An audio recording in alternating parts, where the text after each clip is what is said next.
Hi, it's Richard from Original Outdoors. This is the first in our Tips from an Instructor video series, and I want to talk about these things, waterproof gloves. So I've got a friend who works in an outdoor gear shop here in Snowdonia, and we were talking the other night about some of the weird and wonderful things that their customers say to them when they come into the shop. Anyone who's ever worked in retail has got their own stories about slightly crazy customers, but we were talking about things that happen again and again, the same complaints people make and the bizarre stuff. And one of the things was people come into the shop and they want warm, waterproof gloves because, well, it's Wales and it rains a hell of a lot here. So you want your gloves to be waterproof. So they come in and they buy something like this pair of sealskins or other brands, and they're waterproof. It even says stitch there onto the finger, waterproof. They want waterproof gloves, and then they go into the mountains or do whatever they're going to do. And then a significant number come back and complain about their gloves and saying their gloves are leaking and saying they're rubbish, they're leaking, their hands were wet and the glove was full of water by the end of the day. So, and then my friend or whoever it is in the store asks that customer, well, how were you using them? Were you wearing them? Are there any holes? And they go into the back and test them by putting them into the sink and seeing if any water comes in, and the gloves are absolutely fine. So they normally just refund the customer or exchange them or whatever it is to get that customer out of the shop. The thing is, I think I know what's going on because it's something I see in the mountains quite often, and it's something I see with novice clients and sometimes experienced clients.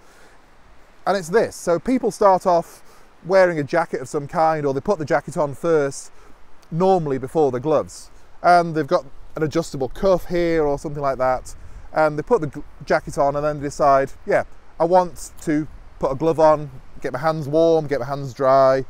They put the glove on like that and tighten the glove down, and there you go. The problem is that that glove is now on top of the cuff of the jacket.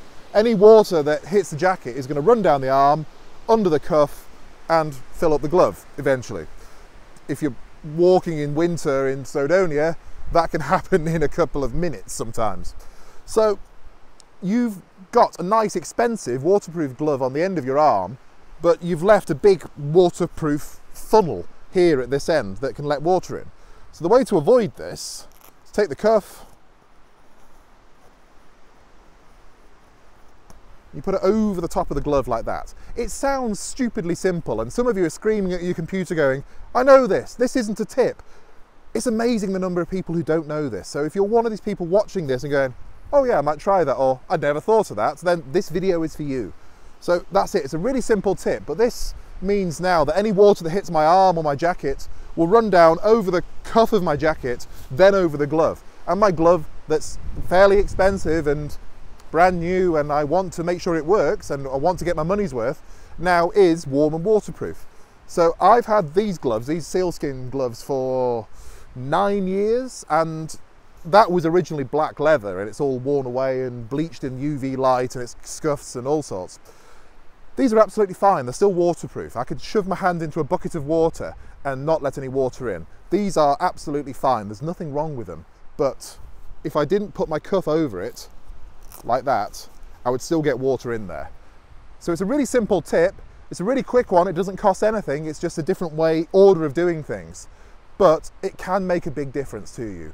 So if you're having problems with your waterproof gloves, or you can't work out that your cuff is meant to go over the top, there you go.